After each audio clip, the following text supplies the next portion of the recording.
কে বলে জেনজি বই পড়ে না? কে বলে জেন আলফারা শুধুই মজে কোডিংয়ে? কে বলে তরুণ প্রজন্মের শুধুই অপক্ষয় হয়েছে? কে বলে টেকনোলজি সব খেয়ে ফেলেছে? কে বলে বইয়ের প্রতি ভালোবাসা কমে গেছে? কলকাতায় চলছে 49তম আন্তর্জাতিক বই মেলা। দেশ বিদেশের বহু পাবলিশার্স থেকে সাধারণ বই বিক্রেতা এসেছেন সল্টলেকের সেন্ট্রাল পার্ক সংলগ্ন মাঠে।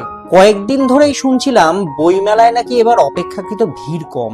নানা কারণে মানুষ আজ বই বিমুখ। কেউ কেউ বলছিলেন বর্তমান প্রজন্ম নাকি বই পড়েই না, তাই আস্তে আস্তে বই মেলা উঠেই যাবে একদিন। কার্যত সেই কারণেই দিন দুয়েক আগে একবার ঢু মারলাম এবারের বই মেলায়। অদ্ভুত দৃশ্য কি জানেন? এবারের বইমেলা সত্যিই অপেক্ষাকৃত একটু ফাঁকা। কিন্তু কেন জানেন? জেনজি বা জেন আলফা নয়, বরং এবারের বইমেলায় 40 ঊর্ধ্বের সংখ্যা রীতিমতো কম।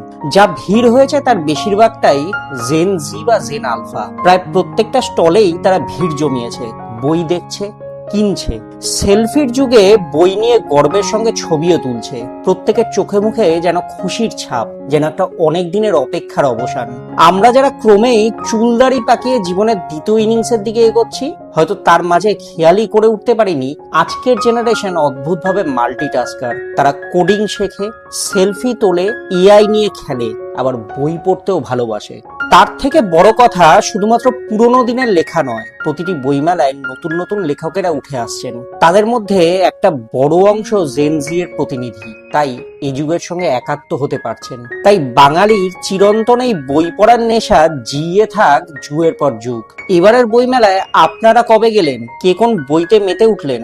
জানান আমাদের কমেন্ট করে। সেই সঙ্গে ভিডিওটি ভালো লাগলে লাইক, শেয়ার ও কমেন্ট করুন। ভালো থাকুন।